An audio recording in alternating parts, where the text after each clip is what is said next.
आज आप समाज में भ्रमण करके देखिए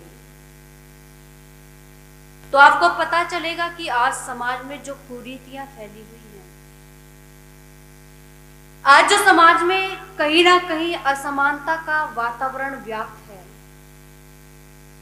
अशिक्षा, अन्याय, भ्रष्टाचार और पाखंड का बोलबाला है। और इन सभी के मध्य में यदि हम देखें तो एक समय वो था जो मध्य काल का समय आया और इस काल में नारियों को पैर की जूती समझा जाने लगा। माता और बहनों को केवल और केवल भोग विलास की वस्तु माने जाने लगा। एक हमारा वैदिक काल था जिसमें नारियों को कितना सम्मान दिया जाता था। बड़े से बड़े पदों पर सुशोभित नारी जाति हुआ करती थी और यदि किसी सभा के मध्य में नारी बैठ जाया करती थी तो बड़े से बड़े विद्वान को शास्त्रार्थ में परास्त करने का भी दंभ नारी रखा करती थी। और इसी नारी को जो वेदों की विदुषी कही जाती थी, नारी को वेदों के अंदर कहा जाता था, शास्त्रों के अंदर कहा जाता था, स्त्री ही ब्रह्मा बभूव था। उस नारी को कहा जाने लगा कि नारी जो है वो पैर की जूती है। धर्म के ठेकेदार मात्र भोग विलास की वस्तु समझने लगे। नारी हताश निराश रोती हुई आदि गुरु शंकराचार्य के पास में पहुंची। एक नारी रोती बिलखती हुई अपने घर से निकलती और क्या विचार लेकर के मन में निकलती है कि आज मैं समाज में जाऊंगी और समाज में जाकर के मैं ये देखूंगी कि कौन व्यक्ति नारी के विषय में कैसे भाव अपने हृदय में रखता है। वो नारी घर से निकलती और वो नारी घर से निकल तो गई। वो नारी निकल करके सबसे पहले व्यक्ति के पास में पहुंची। उस व्यक्ति का नाम था शंकराचार्य। वो नारी शंकराचार्य के पास में माता गई और जाकर के कहती कि हे शंकराचार्य, बताइए आपकी दृष्टि में नारी क्या है? आप नारी को क्या सम्मान देना उचित समझते हो? आप नारी को क्या मानते हो और वेदों के अंदर नारी को क्या बताया गया है? तब वहां पर शंकराचार्य जी कहते हैं, नारी नरकस्य द्वारम। क्या कहा उस नारी से? कि जानना चाहती हूँ नारी क्या है? कहते कि नारी नरक का द्वार। उस नारी ने बात सुनी और इस बात को सुनकर के वो नारी कहती कि कोई बात नहीं, आपका बहुत बहुत धन्यवाद, आपने नारी के विषय में जो भी कहा, लेकिन मैं जब कदम आगे आगे बढ़ा दिया है तो मैं पीछे मुड़ करके नहीं देखूंगी। आज मैं जब समाज में निकल ही गई हूं तो कोई ना कोई व्यक्ति तो समाज में मुझे ऐसा मिलेगा ही मिलेगा जो नारी के विषय में अच्छे भाव भी अपने हृदय में रखता होगा। वो नारी नमस्ते करती है और आगे चल देती है। वो नारी भ्रमण करती करती करती अगले व्यक्ति के पास में पहुंची। माता हो जानती उसका नाम क्या था? उसका नाम था तुलसीदास। वो नारी तुलसीदास जी के पास में गई और जाकर के कहती है कि हे तुलसीदास, आप तो संतों में गिने जाते हैं, आप तो समाज सुधार का कार्य किया करते हैं। मैं एक आशा, एक विश्वास लेकर के आपके पास में आई हूँ। बोले क्या लेकर के आए हो? तो कहते कि मैं ये जानने के लिए आज आपके पास में आई हूँ कि आपकी दृष्टि में नारी क्या है, आप नारी को क्या सम्मान देना चाहते हो? तब वहां पर तुलसीदास जी कहते हैं कि ढोल गवार शूद्र पशु नारी ये सब ताड़न के अधिकारी। माता उस नारी की आंखों में आंसू आ गए, लेकिन पीछे नहीं हटी। उस नारी की आंखों में आंसू है। वो नारी आगे बढ़ती जाती है, आगे बढ़ती जाती है। वो नारी भ्रमण करती करती करती वो अगले व्यक्ति के पास में पहुंची जिस व्यक्ति का नाम था कबीरदास। वो नारी, वो माता कबीरदास के पास में पहुंची, हाथ जोड़ करके कहती है कि हे कबीरदास, मैं आपसे कुछ जानने आई और केवल आपसे ही जानने के लिए मैं नहीं आई हूं। आपसे पहले भी मैं अनेक व्यक्तियों के पास में, समाज सुधारकों के पास में जा जा करके पूछ चुकी हूं। अब वही प्रश्न मैं आपसे भी कहना चाहती हूं, लेकिन उससे पहले मैं आपसे ये जानना चाहती हूँ कि आपको जन्म किसने दिया? ऐ कबीरदास, बताइए आपको जन्म देने वाली कौन है? तो कबीरदास जी ने कहा कि मुझे मेरी मां ने जन्म दिया है। तो नारी तभी कहते कि है कबीरदास, तो आप उस नारी को, उस मां को क्या सम्मान देना देना चाहते हो? जिस माँ ने 9 माह को अपने गर्भ में रखा, जिस माँ ने अनेक पीड़ाओं को सहन करके आपको इस संसार में लेकर के आई, बताइए आप उस माँ को क्या सम्मान देना उचित समझते हो? तो कबीरदास जी ने सुना और सुनकर के कहते कि माँ तू सुनना चाहती है, ऐ नारी तू सुनना चाहती तो सुन। तब वहां पर कबीरदास जी कहते हैं कि नारी की छाया पड़त अंधा होय भुजंग, और कबीरा तिन को कौन गति जो नित नारी के संग। कहते कि नारी के दर्शन, तुम नारी की बात करती हो, अरे नारी के दर्शन अगर सांप भी कर लेना तो सांप भी अंधा हो जाए, अरे उन मनुष्यों की क्या गति होती होगी जो नारी के साथ रहते हैं, उनके साथ अपना जीवन व्यतीत करते हैं। जब उस नारी ने बड़े बड़े समाज सुधारकों से ये बात सुनी तो नारी रोने लगी, बिलखने लगी, और रोती बिलखती बिलखती वो नारी धरती पर जा गिरी।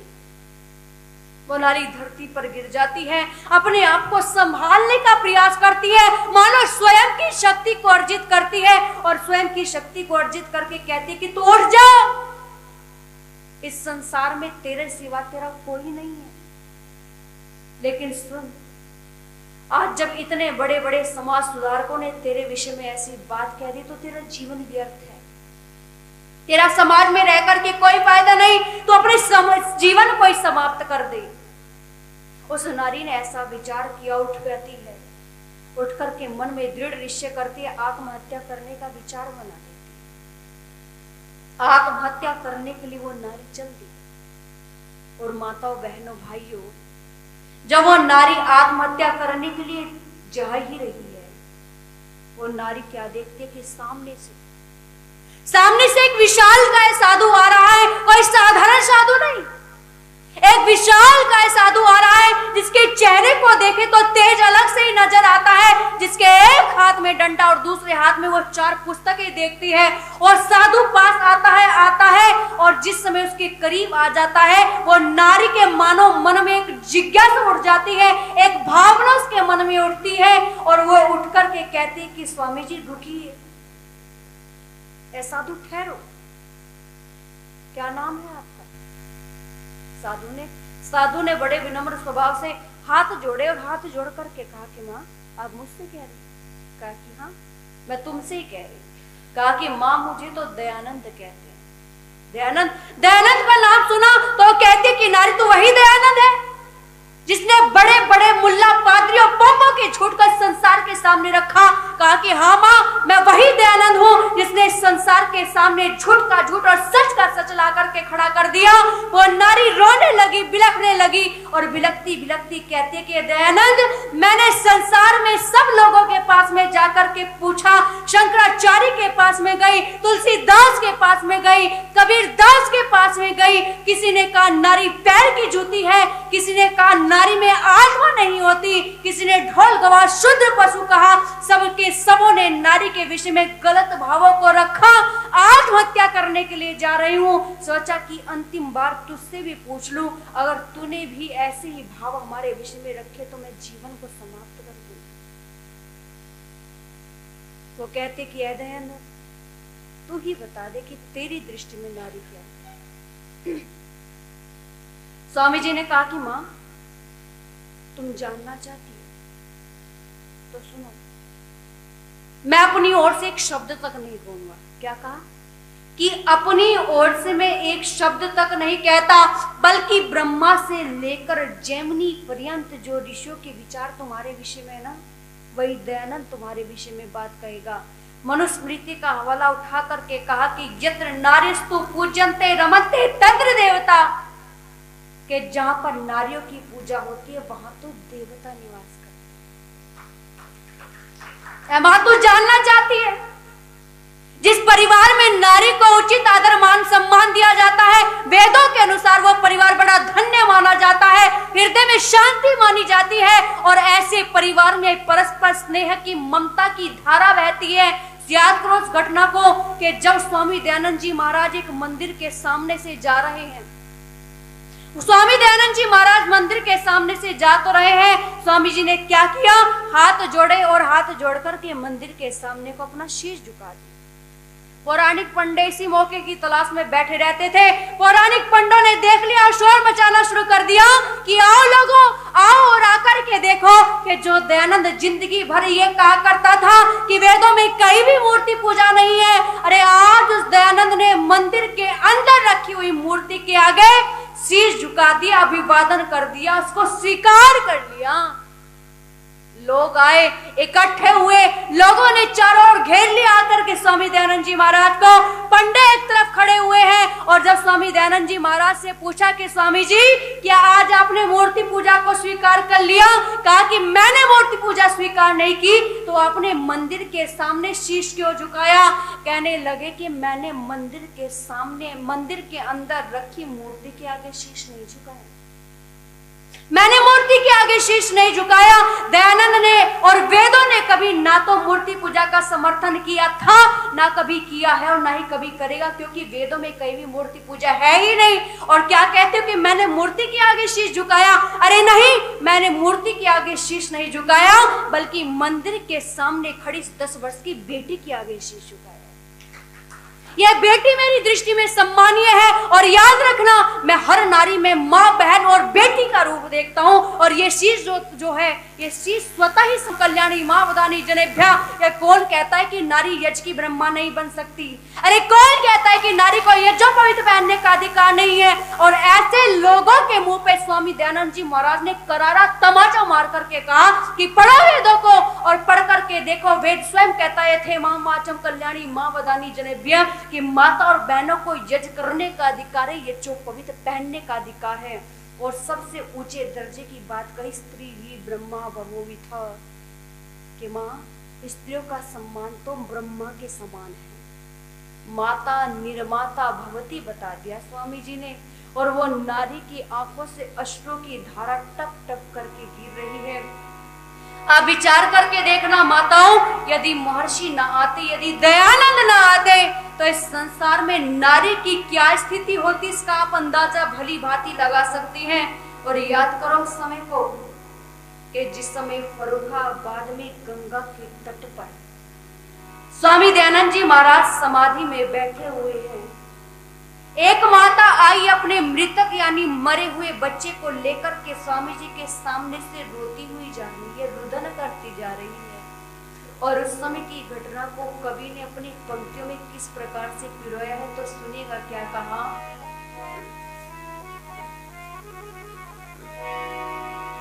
कि अगर इंसान इंसानियत से प्यार कर ले, अगर ये हो सके मुमकिन तो परोपकार कर ले, तो फिर क्यों तरसे, तो फिर क्यों तरसे मानव मन के लिए, तो फिर क्यों तरसे।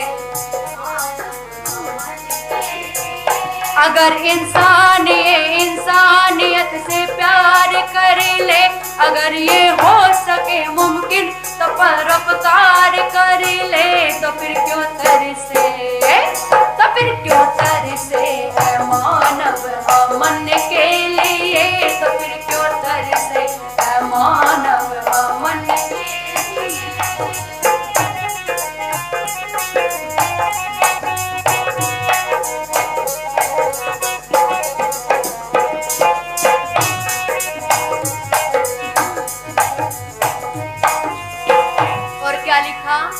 आप माने ना माने समझ आपकी, आप माने ना माने समझ आपकी, बातें अपनी समझ के बताता हूँ मैं। ना मैं हिंदू ना मुस्लिम ना ईसाई हूँ, को मैं हिंसा पे ईमान लाता हूँ मैं, को मैं हिंसा पे ईमान लाता। स्वर्ग की नरक की कल्पना कुछ नहीं, सिर्फ अच्छे बुरे कर्म का नाम है। आप अच्छा करे या बुरा सोच ले, कर्म के साथ संयुक्त परिणाम है, कर्म के साथ संयुक्त परिणाम। दिल किसी का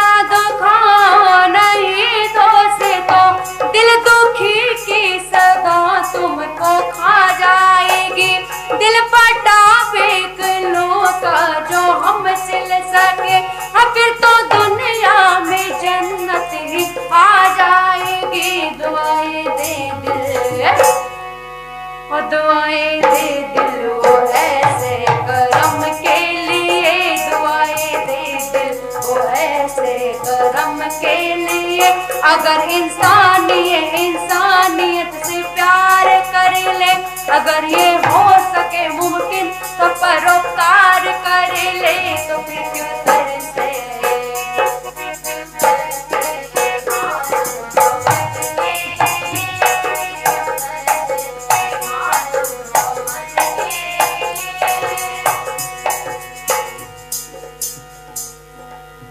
लो सुनाऊं तुम्हें बात एक रोज की,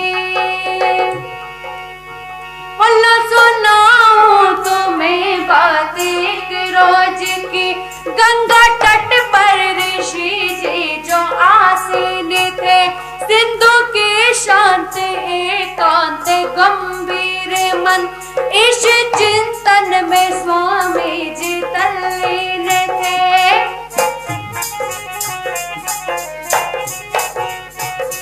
इतने में जल में एकदम धमाका हुआ, ध्यान टूटा ऋषि के नयन खुल गए। देख कर गम भरा दृश्य ऋषिराज जी, मन ही मन रो पड़े, दिल में व्याकुल हुए।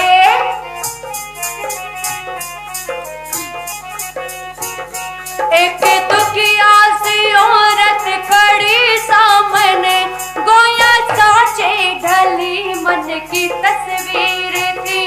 गोद में लाडली लाल की लाश थी, हिलकियों से बहाती गोदड़ नीर थी।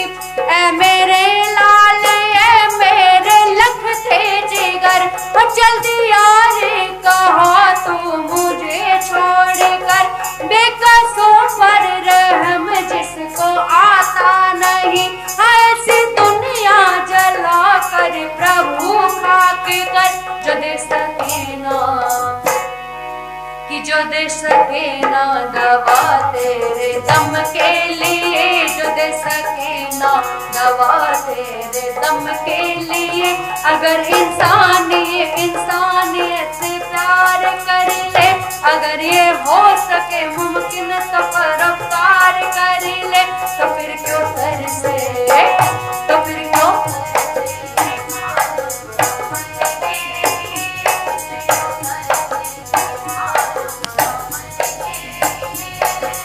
और तब स्वामी दयानंद जी महाराज ने क्या देखा कि वो नारी अपने मरे हुए बच्चे को लेकर के रोती हुई जा रही है। स्वामी जी के कानों में जब ये आवाज पड़ी, स्वामी जी को जब वो रुदन के शब्द सुनाई दिए, तो स्वामी जी का ध्यान टूट गया और स्वामी जी उस आवाज की तरफ देख ले गए। स्वामी जी ने क्या देखा कि एक माता अपने मरे हुए बच्चे को लेकर के गंगा जल की तरफ जा रही, गंगा की तरफ जा रही है।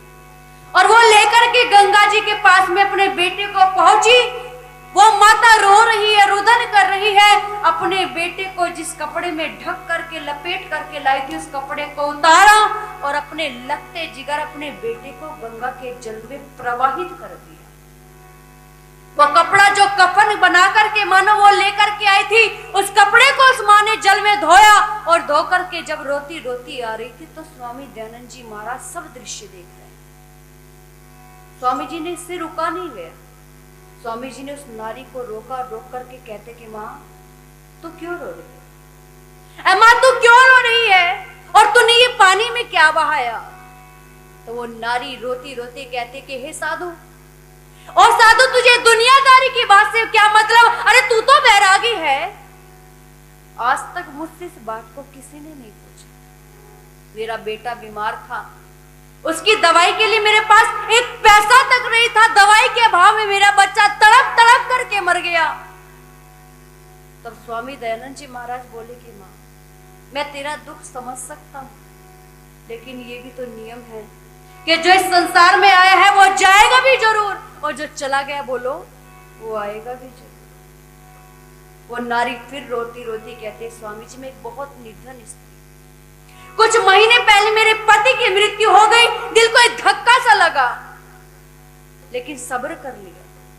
मैंने सब्र कर लिया कि कोई बात नहीं, यदि मेरा पति मुझे मुझे छोड़ करके चला गया।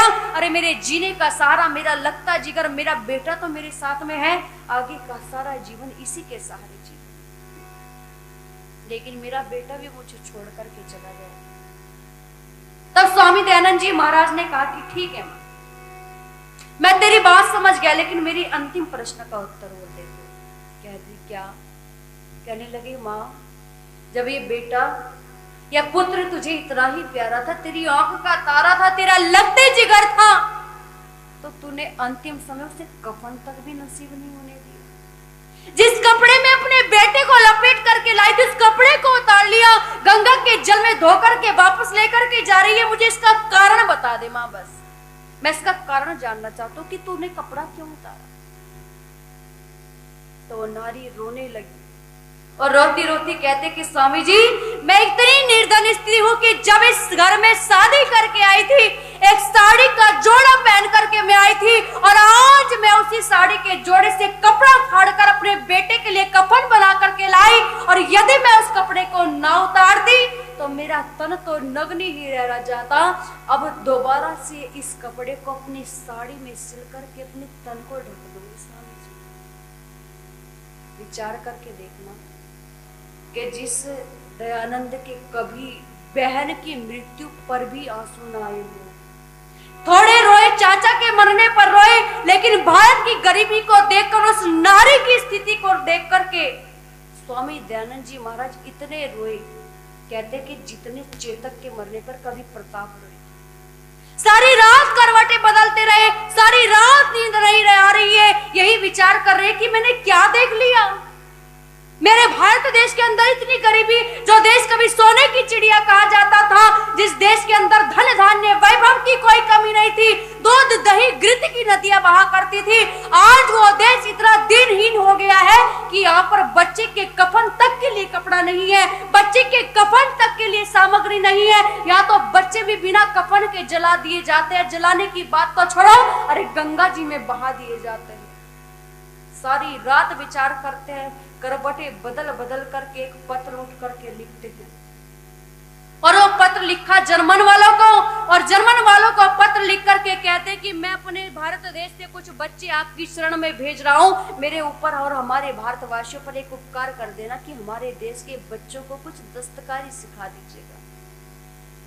उधर से उत्तर में आया कि स्वामी जी, आप चाहे जितने बच्चे भेज दो, लेकिन एक बच्चे के ऊपर इतना 1000 खर्चा आएगा।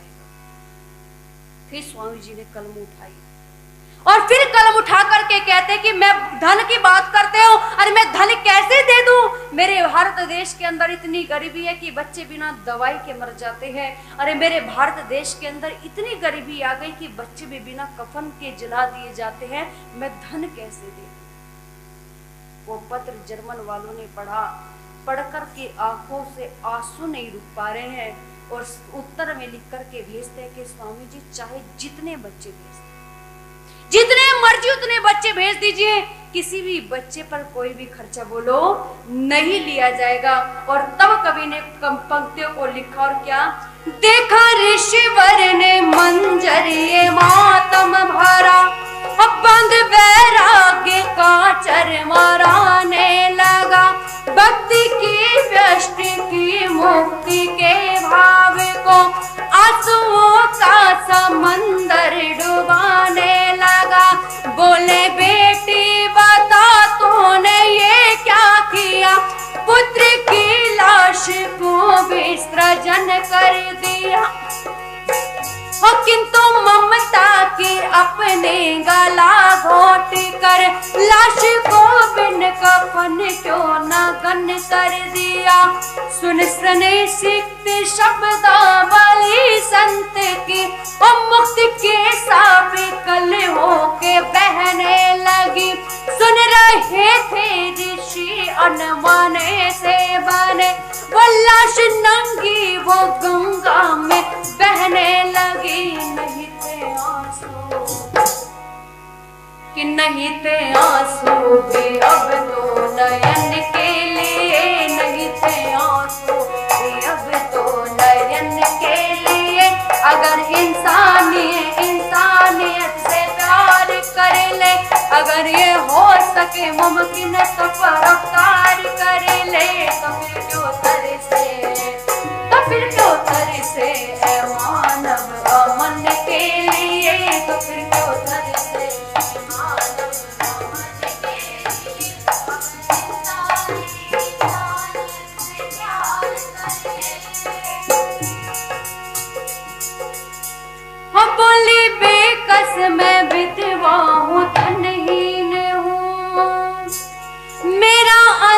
अंतिम सहारा यही लाल था, पास जो था गवा बैठी बीमारी में, 2 महीने से रोगी ये बेहाल था। सब तरह लौट कर ये पिसर चल बसा, मुफलिसी में मेरा हाल बदतर हुआ। वो जिंदा था तो दवा भी ना बेहतर मिली, मरने पर ना कफन तक मयसर हुआ।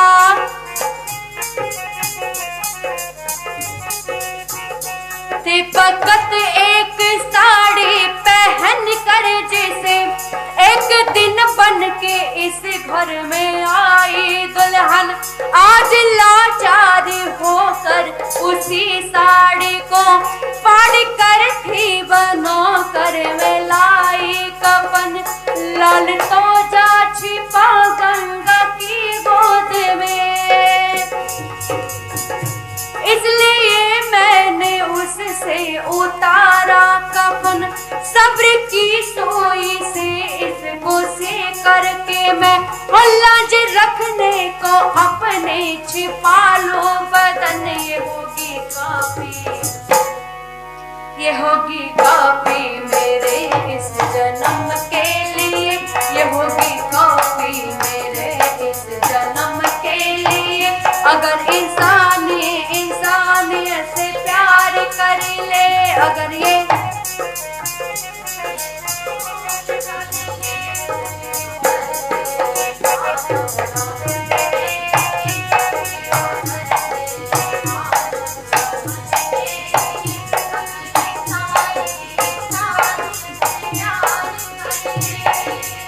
और सारी की सारी बातें स्वामी जी के सामने बोलने के बाद वो नारी बेहोश होकर गिरी। और तब कवि ने पंक्तियों को लिखा, और इतना कह करके बेहोश होकर गिरी,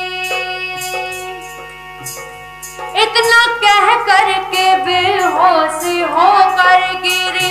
नैन से नैन बिंदु ऋषि के गिरे, स्वर्ग के मोक्ष की कल्पना के सजे, सारे सुख के स्वप्न टूट कर गिर पड़े।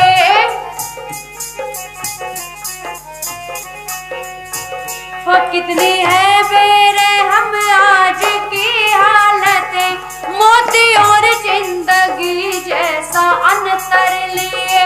एक के बच्चे को ना दवा तक मिली, एक के पान स्वान भी पैका किए। न बाकी राकेश कि न बाकी राकेश अब इस कथन के लिए, न बाकी राकेश अब इस कथन के लिए। अगर इंसानियत से प्यार कर ले, अगर ये हो सके मुमकिन तो परोपकार कर ले, तो फिर क्यों तरसे, तो फिर क्यों तरसे मानव अमन के लिए, तो फिर क्यों तरसे मानव अमन के लिए, तो फिर क्यों तरसे, तो फिर क्यों तरसे, तो फिर क्यों तरसे मानव अमन के लिए, तो फिर क्यों तरसे मानव अमन के लिए, तो फिर क्यों तरसे मानव अमन के लिए।